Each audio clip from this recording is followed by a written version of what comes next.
I was starting to get a better idea of how the Drummond brothers made some of their money. They had the store, where they could charge a lot. They handled estates, approved their own claims. They were guardians and could borrow Osage money from other guardians.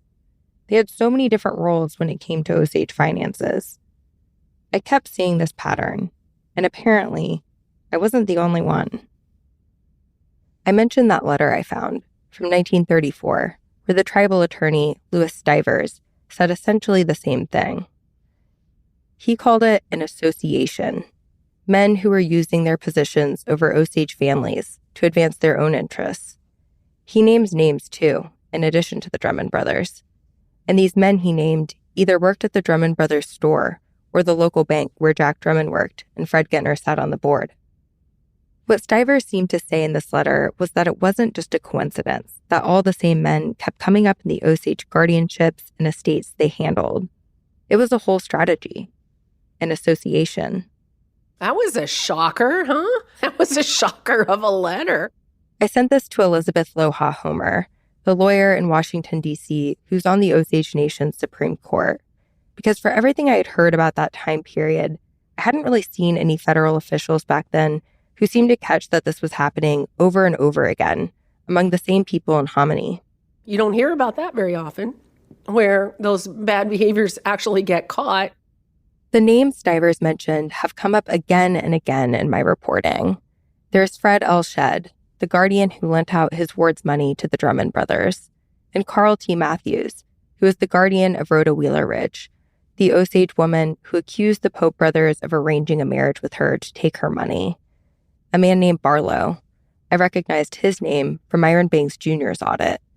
Fred Gettner loaned him money from Myron's account. Stivers lists a few others. He writes et al. At the end, so I can only assume there were more.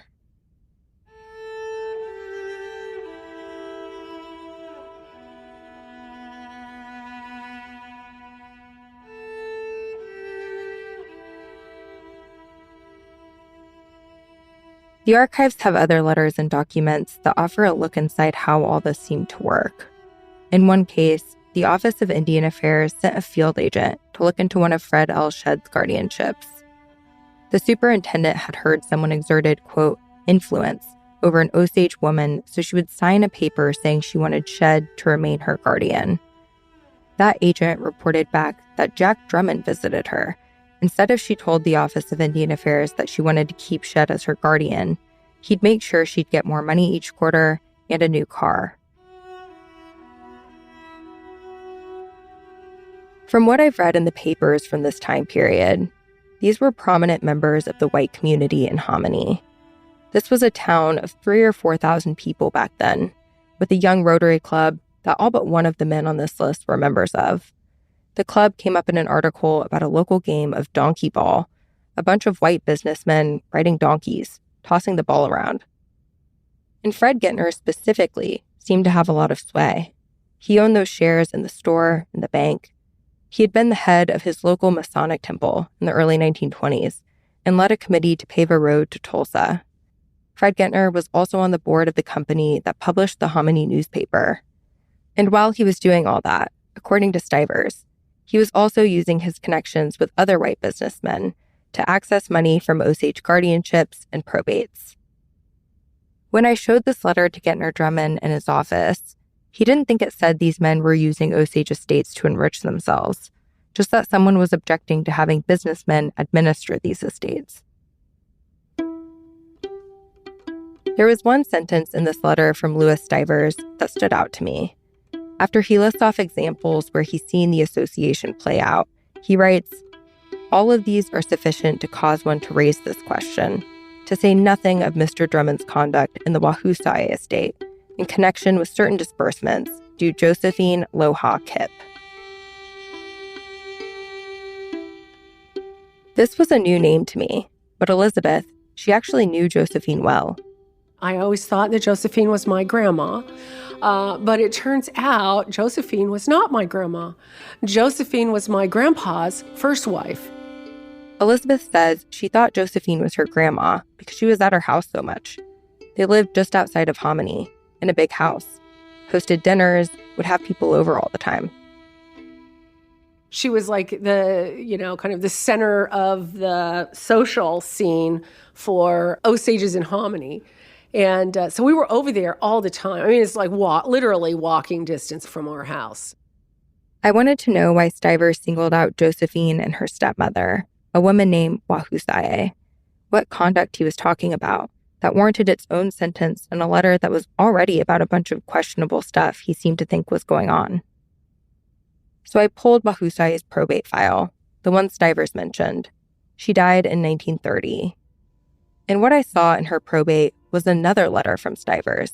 He flagged something, an almost $17,800 claim from the Hominy Trading Company, debt the store said Wah-hre-she's estate owed. In that claim, it was approved by Wah-hre-she's executor, Fred Gettner Drummond. This is the strange part. According to Stivers, it wasn't Wah-hre-she's debt at the store. It was money her husband's estate owed when he died 7 years earlier in 1923.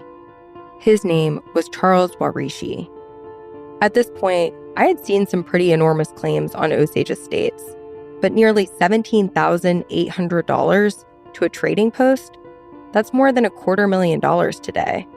And according to this letter, Fred Gettner was administrator of Wah-hre-she's estate, too.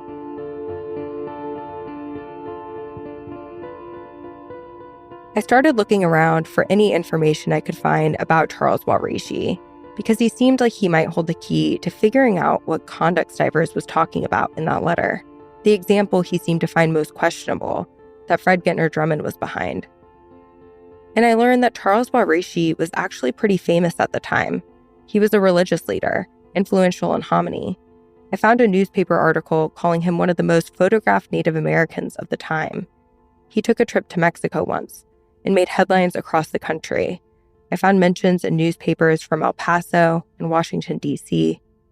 He was also a source for a well-known ethnologist named Francis LaFlesche, who spent decades documenting Osage culture.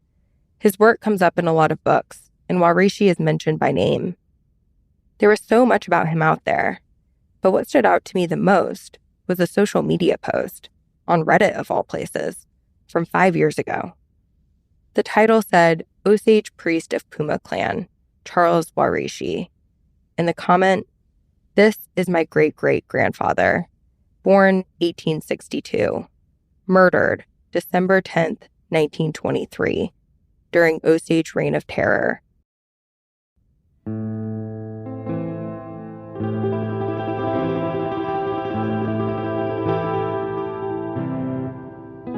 This is In Trust.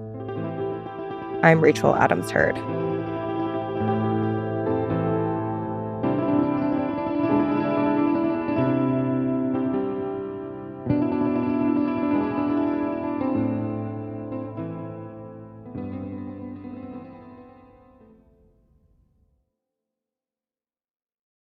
I didn't set out to do a story about murder. Not that those stories don't deserve to be told. There was just so much focus on the murders from the Reign of Terror, books, now a movie, and I wanted to understand the financial schemes going on around them. The ones that don't get as much attention, but still have these massive generational impacts. But what I've learned from talking to Osage families is that it's impossible to look at what happened during the 1920s and 1930s in Osage County without coming across murders that were never investigated or deaths that don't make sense. There was Nomit Sehi, who died while married to a man half her age, a man who sold her head rights just a few years later, Myron Banks Jr.'s mother, who got sick just when a man who wanted her money married her. Suspicious circumstances, definitely, but no one ever said they knew for sure what happened. But now I was looking at this Reddit post from someone who said definitively that their great-great-grandfather, Charles Wah-hre-she, was murdered. The same man whose debt at the Hominy Trading Company had come up in the Stivers letter. I sent a message to the account on the post, explained what I was working on, that I wanted to know more about Charles Wah-hre-she. For days, I refreshed the page over and over again, wondering if I'd hear back.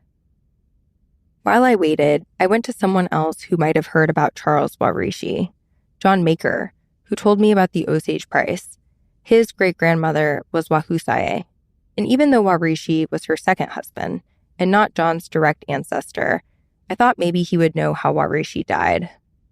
Well, I heard from that family, Angie Jake, who was his great-great-granddaughter, that he had been murdered on that road going out to their old place called Cotton Gin Road. Of course, it was back in those days as a horse and buggy in the dirt road, and they had found him murdered, shot in his buggy, just leaned over.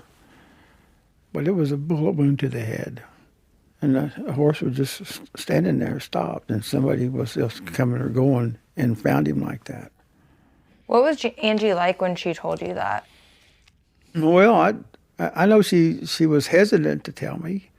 It's like kind of an old skeleton closet story, that she was real reverent about it when she was telling me. And I think we're just riding around in the car. Yeah. I mean, it's just kind of like, by the way, my old grandfather was murdered on this road. I was like, I had never heard that. Of course, I had heard that name. Oh, Charlie Wah-hre-she was a well-known name around Hominy, real respected, religious leader. So John Maker had heard Charles Barishi was murdered during the Reign of Terror, and he had heard this story from a woman named Angie. John told me, like a lot of deaths from this time, this wasn't something people talked a lot about, that people were scared the same thing could happen to them. The corruption of the time is well documented now, but John said, for a long time, this was only ever something that was whispered about. And back in those days, it was common practice for these coroners or medical people. Yeah, he did all right, No autopsy, none of that. I mean, that corruption was the coroners, the medical examiners, the doctors, all the way to Oklahoma City on all these Osage deaths. I found out Angie had actually talked to someone else about it, an Osage woman she was distantly related to, who wrote her thesis paper on the Osage Native American Church. In that paper, there's a passage from a conversation with Angie where she says, Wah-hre-she didn't live very long. He was murdered. But Angie says her parents never really sat her down and told her anything. Angie has since passed away, so I don't know how she knew about Wah-hre-she's death, or if she knew any more than what she told John, or this researcher. At this point, I knew Louis Stivers suspected the Drummond brothers and other men around Hominy of being in an association, and that Stivers thought Fred Gentner Drummond took a bunch of money from Wah-hre-she's estate, money Fred Gentner said the store was owed by her late husband, Wah-hre-she. And now, I was learning that there was this whole other element, this belief by Wah-hre-she's family that he was murdered. I was looking around for more information on Charles Wah-hre-she one day when I went to check Reddit again. This time, I had a new message from that account behind the post that said Wah-hre-she was murdered. His name is John Horsechief. He's an Osage citizen, an IT expert who works with a lot of old Osage records. We talked on the phone a few times. He said he was interested in seeing the documents I had found, so I sent him the letter from Louis Stivers, the reason I had come across his post to begin with. John invited me out to his family's house in Hominy. John? I'm John, yeah. Rachel, it's nice to finally meet you in person. Nice to meet you. Glad you're here. Yeah. John had 2 crockpots on in the kitchen. There were jugs of tea on the table. His son had baked cookies. Oh, yeah, and I was going to tell you guys, if you're hungry, I made like traditional Indian corn with buffalo. Oh, awesome. It's real corn, the kind we grow here. My uncle grows it, and it's been like tested. It's got like 16% protein in this corn. I sat down with John in the living room. His dad, Alfred, was also there. Oh, yeah, hi. John said his sister, Geneva, and his cousin, Mary Jo, were going to come by later. The man they were going to tell me about, he was extraordinarily important. Not just to their family, but to the Osage Nation's history. He was a religious leader at a time when Osage society was changing dramatically. He had been educated, but he chose to live a Osage life. He wore traditional clothing. He preferred to speak his language. And, he lived a traditional life as much as he could to that point. And so those are the things that we really value about the man of who he is. And That's really why I want my pops to be here, my son, and all my family, is because we have this big, large family, and we like really take care of each other and our kids, but it's all through this culture, and it's all through what our grandpa left us. So it's kind of like, it's his legacy. Wah-hre-she died long before John or his dad were born. And even though Wah-hre-she was technically his great-great-grandfather, John calls him Grandpa, says he's always felt a strong connection to him. When we sat down, John told me about a moment when he felt that connection, a moment that changed everything for him. At the time, John was working in the Osage Nation's IT department. He says at first his job was mostly dealing with the typical IT stuff, messing with printers, network management, plugging in keyboards. But one day there was a big old box of dusty materials in the IT room. A box of old audio recordings, reel-to-reel tapes, waiting to be digitized. And they're trying to pass it off to people. No one wanted to do it, and I was a new guy in IT, and so I needed to do something. And then the first tape I digitized was one of our leaders named Bacon Ryan, and he's a very famous chief of ours, and I heard his actual voice, and from that moment, I knew that's what I wanted to do. John started digitizing and converting more and more of these recordings, cataloging them. Some were tapes, others were from files from old wax cylinders at the Library of Congress. Yeah, so when I started doing those, that's when I started, really getting into it, and it was just opened up a new world for me, because I didn't think we had recordings that old. John says these tapes were organized by catalog number, so he'd have to compare the numbers with field notes from the time to figure out who was talking. And as he's doing that one day, he notices something. They had our grandpa's name written down a whole different way, so Wah-hre-she can get written down a bunch of different ways, right? And so it was like with the CH, I think. And then I looked and I was like, is that Grandpa? Sure enough, I started listening to it, and it was. I was like, man, this is really him. This is it. And what was his voice like when you heard that? It was beautiful. It was haunting. And it was just like he's talking to me. John told me a lot of the recordings with Wah-hre-she were religious songs. Powerful, important. Wah-hre-she lived at a time when the Native American church was first forming. John told me he was trying to hold on to parts of traditional Osage beliefs and culture, and these songs were part of that. When you hear that, and then you think about it, and you go home and you pray, and you think about, man, why was I the one who got to hear my grandpa's voice? And so, I don't want to say it's like about me or something like that, but, we believe everything happens for a reason, and if it's meant to be, it's meant to be.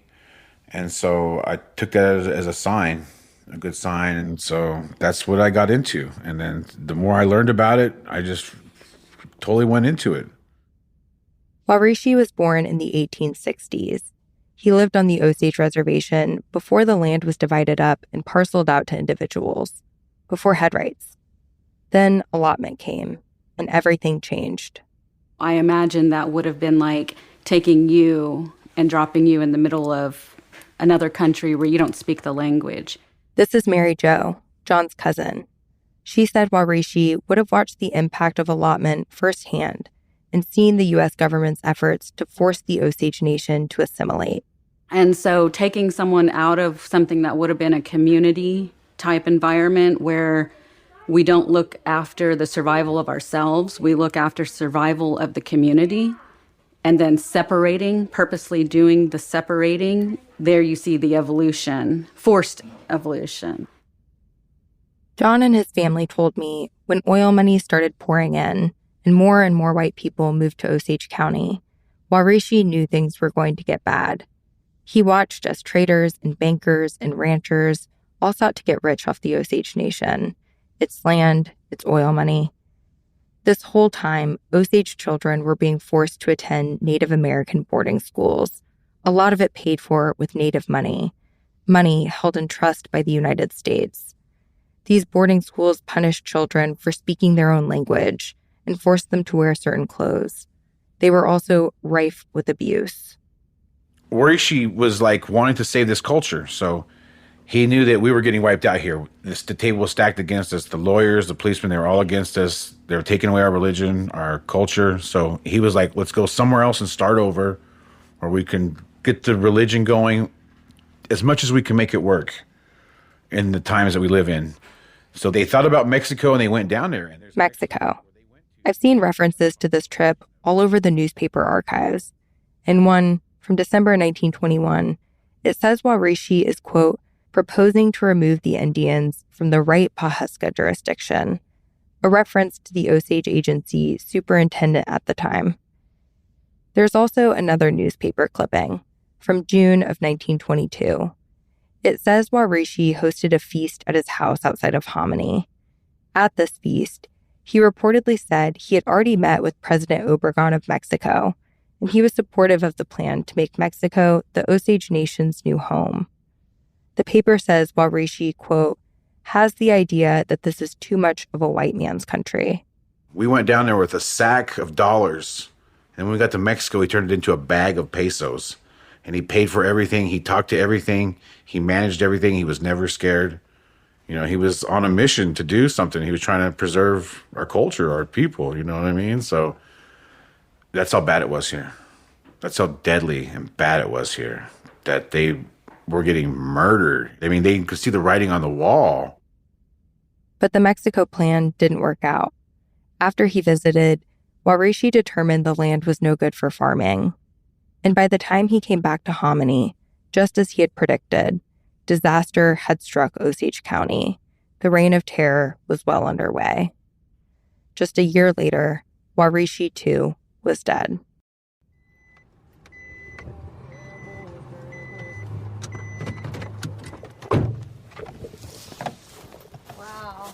So this is it. During our conversation, John offered to take me out to Wah-hre-she's land. It's still in the family. Only a couple buildings are still standing.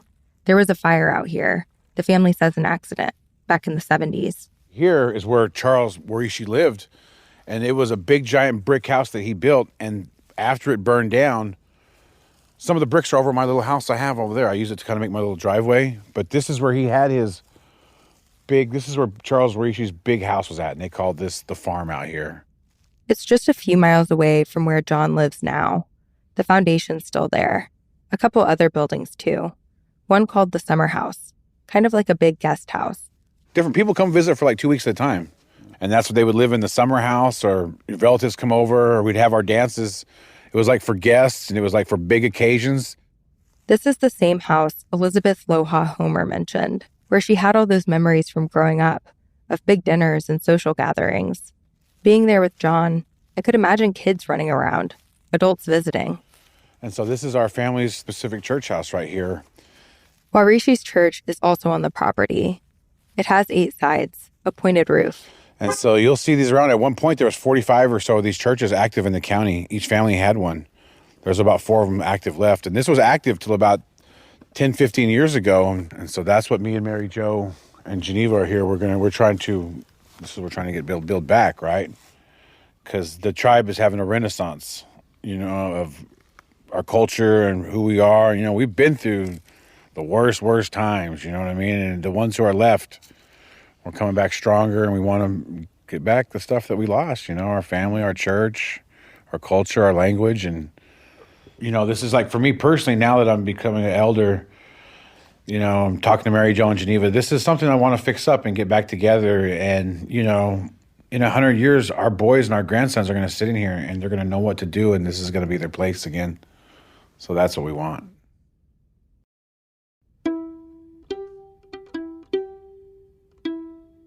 I've heard that Charles Barishi was murdered from a few different people at this point. Unfortunately, everyone who would have had firsthand knowledge of this, the people who were there back then, they've all died. But the story's out there, and the details are remarkably consistent.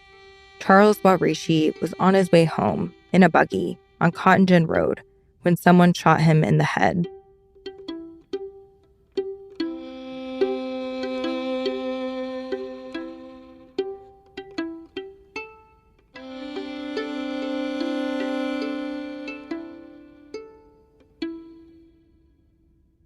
But the official story was completely different. Even though Wah-hre-she was the subject of a bunch of articles while he was alive, I could only find a couple newspapers that mentioned his death. It's the same article, republished, one on December 12th by a newspaper in Pawhuska, and the other on the next day in the Osage Journal. The headline was, Charles Wah-hre-she dead at Hominy. His name is spelled differently. 57 words that say he died at Rollator Hospital in Oklahoma City, that his wife and daughter were there. The service is at 10 a.m. Rollator Hospital, all the way in Oklahoma City. Oklahoma City is a 2-hour drive from Hominy today, way longer in 1923. It's the same location on his death certificate, which says he died on December 10th, 1923, from empyema of gallbladder with stones. Basically, the doctor who filled out this death certificate was saying Wah-hre-she died of complications from gallbladder inflammation. Today, it's pretty rare to die from that, but it can happen if left untreated. The undertaker was in Oklahoma City, too. His name was Ed L. Hahn. In the funeral home he worked at, it still exists today.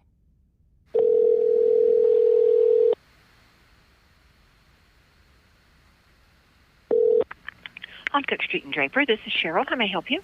Hi, Cheryl. My name's Rachel. I told Cheryl I was looking for anything she could give me on Wah-hre-she. I would have to look and see if we actually have the record or not that far back. We do have some that far back, but they're a little sketchy sometimes. And I will need to go upstairs and look for that, so I will need to call you back. Cheryl dug around in the records for a while. She called me back when she found something. I don't have a lot of information. This is all handwritten, so it's kind of hard to read. Okay. It's just a little card is all it is. Back then, that's about all we ever had. Cheryl told me some of the basic facts the funeral home had. His name, that he was married, that he was 68 years old. There was an informant. I guess the gentleman that took care of him was Fred G. Drummond. And he died at Rollators Hospital. So what would be the role of an informant? That would give us the information as to what, like mother and father's names, date of birth, date of death, that sort of thing. Things for the death certificate. Is there any information about how he died?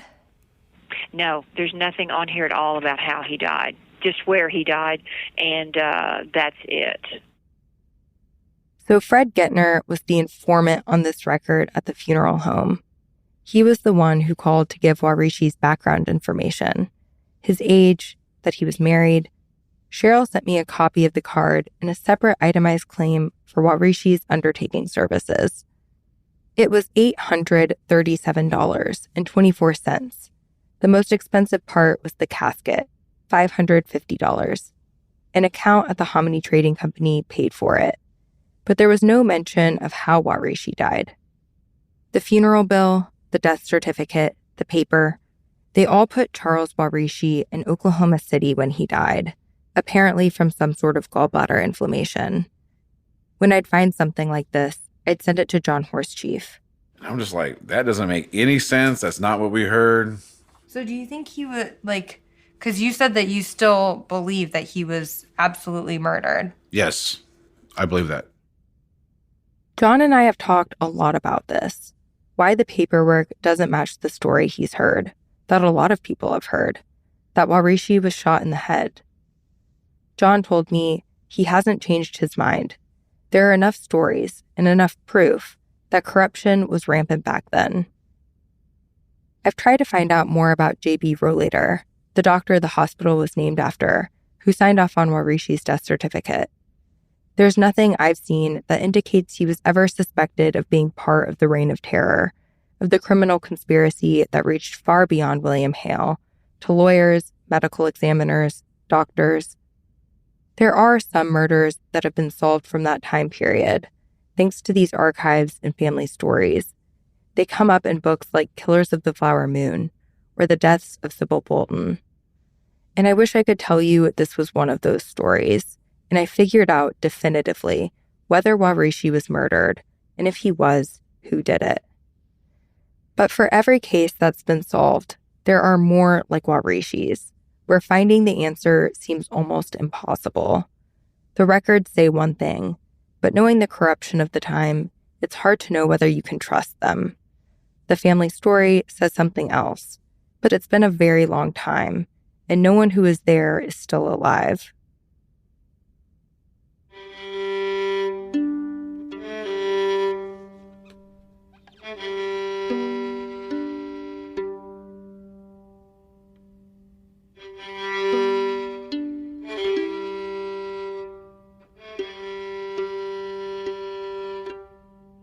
But there was still this whole other element to Wah-hre-she's death that John still had questions about. The money. Why Wah-hre-she's estate would have owed so much, and where it went. That's after the break.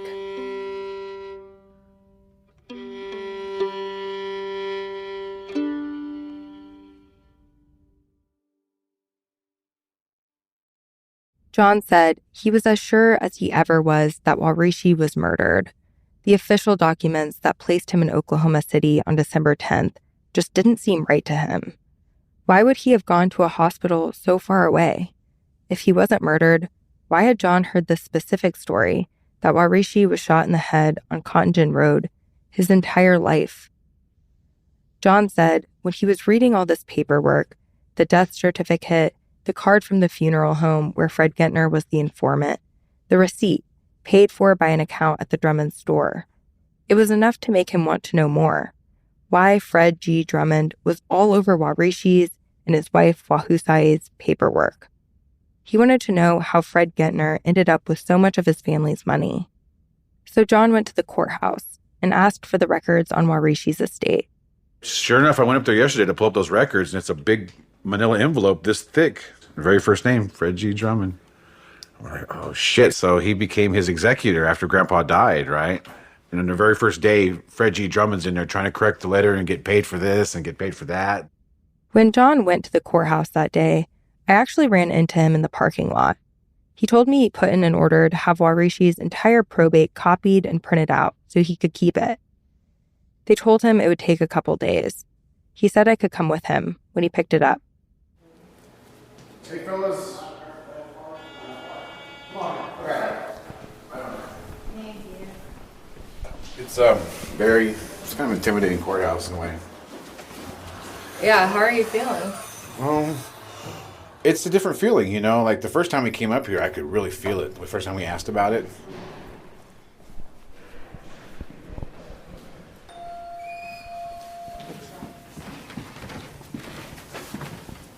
These are the tomes. Yeah, the old books with the gold and red spine. Yeah. I scanned every single one of that white one. Really? What can I do for you guys? Yes, ma'am. I'd like to pick up a probate I ordered on Friday. What's your name? John Horse Chief. Charles. Wah-hre-she, yeah. $125. John handed over his card. The woman behind the counter walked over to her computer, only to return a few seconds later. She told us the machine couldn't take a card with a PIN. John needed to come back with cash. Okay, well, let me have to go get some money and come back. Okay. Okay. Okay.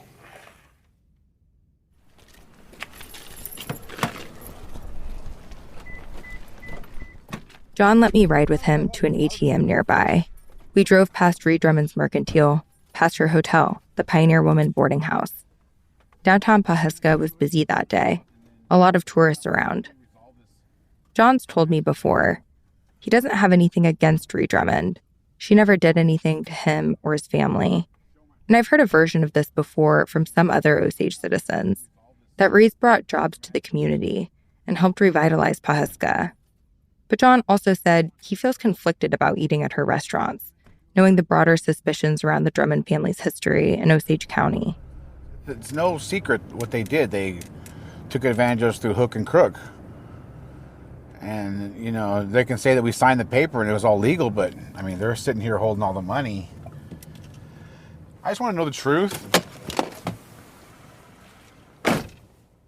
John withdrew the cash and we drove back to the courthouse. He paid for Wah-hre-she's probate, left with a few hundred pages, double-sided. We made a plan to meet up later, after he had a chance to read through it.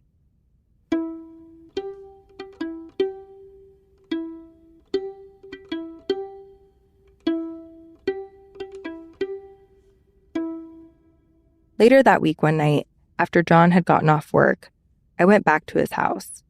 He had all the papers from the probate file on his kitchen table with a magnifying glass. Yeah, so what do you make of, like, these dates? Oh, there's even more. So, like, there's this one, and then there's just $1,000 charge from the hospital, from the Rollers Hospital to my grandpa's bill. That's farther down here, I think. In addition to the Rollators Hospital charge, there's also a claim from the Hominy Trading Company. In the first week of December, it shows Wah-hre-she bought some coffee and eggs, a couple boxes of Jell-O. And on December 8th, 2 days before he died, there's another claim from the Drummond store. $200 cash for, quote, expense to Oklahoma City. Fred Gentner approved that and all the other claims. It's even worse when you see this guy's name all over it, right? He's the one getting all the money out of it and directly benefiting from it. This dude's name's all over my grandpa's paperwork, right? Even seeing the probate, it still wasn't clear how Wah-hre-she's estate would have owed so much money to the Hominy Trading Company, about $17,800 by the time the store collected on it. Yeah, it's so interesting. Like, so we have the congressional record, and we have that funeral card from the Oklahoma City funeral home with expenses that went into the funeral. But then I'm not even, like, really seeing where those would be. Maybe those are, they're not even in here, are they? Maybe those are paid out of his own pocket. I don't know, but I don't even know what goes on. It's just so confusing. It was confusing. You have to make a lot of assumptions to get the numbers to add up, because there aren't many receipts showing how the debt could have piled up so much. But I have been able to put together a rough idea of how that happened.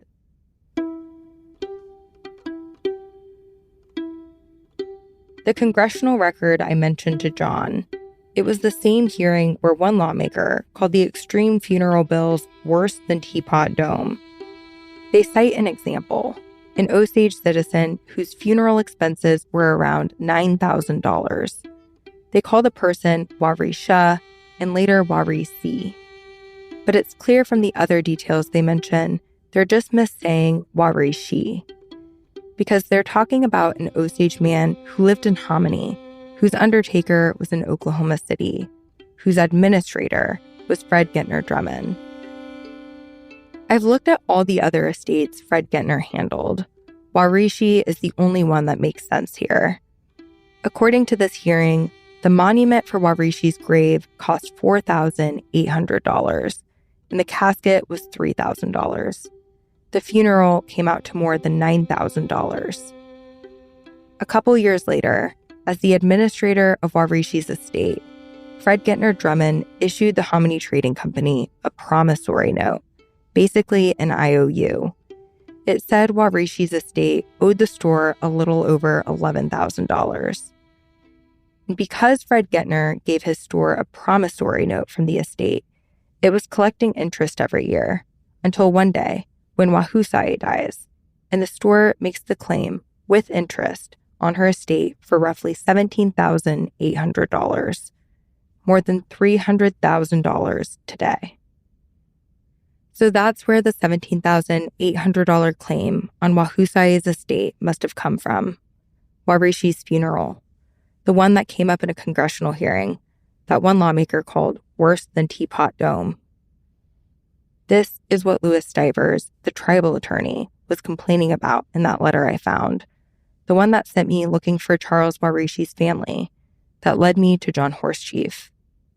Stivers was objecting to how much that debt increased, and how the guy who issued the promissory note from Wah-hre-she's estate was also the guy collecting on it, Fred Gentner, an IOU, to himself effectively, from the estate of an Osage man who couldn't dispute it. But despite all the flags, from Stivers, from U.S. congressmen, Fred Gentner never had to pay the money back. A county judge overruled Stivers' objections and said the Hominy Trading Company could keep the roughly $17,800. He also said Fred Gentner could keep the executor's fee he paid himself, another $3,294.80. And Fred Gentner's lawyer, a man named G.K. Sutherland, made $1,500 from Wah-hre-she's estate.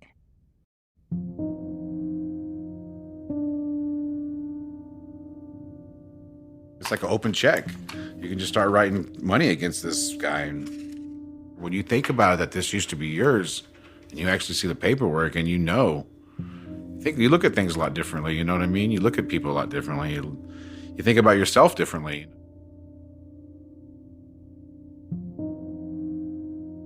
John told me he was going to keep looking through Wah-hre-she's records, reading the probate, piecing together just what happened to his family in the 20s and 30s. One of these days we're going to make sense of all this paperwork, and it'll be some more closure, but I'm just barely kind of like putting together all that happened and like the repercussions of what it did to us personally, you know what I mean, on a personal level, not just financially, right? So the bigger loss is just that he meant more to us, the person, right? But, it's bringing us together as a family, and it's just like, just something we can kind of, I guess now we're ready to talk about it, because I have a feeling they didn't talk about it for a long time. You know what I mean? It was just so painful and just such a loss. And so it was very, very hard on our family. So, and I think a lot of, it's just so much stuff goes through my head, right? Because my grandpa was resistant to all this stuff. Like, let's keep our culture. Let's keep our language. Let's keep what makes us us. And then he was actively trying to move the tribe to where we could practice our culture and stuff. And it's just, definitely makes you think that this culture is that strong. It can withstand all this, all these millions of dollars, all that. And if we just lean into that, we'll be all right.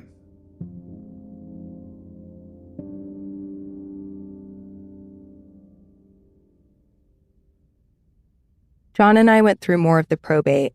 We talked for a while. It was getting dark outside, 30-something degrees. A winter storm was rolling in. He told me about other things he was up to, projects he was working on with people around town. He showed me some beadwork he was doing for his son, a leather hat he made. John told me, before I left, there was something he wanted to show me. He had just gotten back from Nebraska, from a buffalo hunt. I had a gun, and I was about 70 yards away, and I was in a 4x4. I just kind of got out of a 4x4, waited. I couldn't shoot nothing else, because if you shoot another one, you got to pay for that one too. So I got it. So I you have to wait till nothing behind him or nothing in front of him. And then I did, and I prayed, and I was very thankful. It was a good feeling, good experience, a blessing. So I'm very happy for that. And, that's the kind of good things I want to spread around. John pulled up a video on his phone. He had a brush in his hand, combing it through the hide. But yeah, that's a buffalo robe. I'm making a buffalo robe. My first Osage to kill a buffalo in over 100 years. That's what I'm saying until someone pops up with some picture. But this is what I'm trying to take back, man. I'm going to say, hey, we need to start eating buffalo, growing our own corn, learn how to do this again. Does it make you feel close to Wah-hre-she? It does, yeah. It makes it feel like his blessings are coming to me. He's helping me out, and just got to follow this way.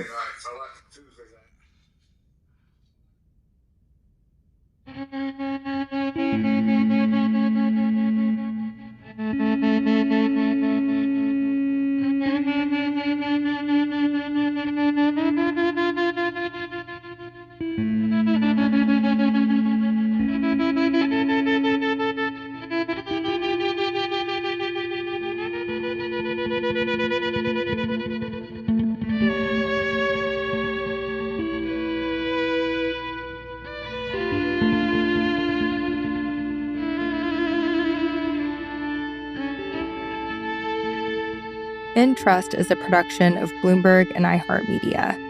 It's reported and hosted by me, Rachel Adams Heard. Additional reporting by Allison Herrera. Davis Land is our senior producer. Samantha Story is our executive producer. Jeff Grocott is our senior editor.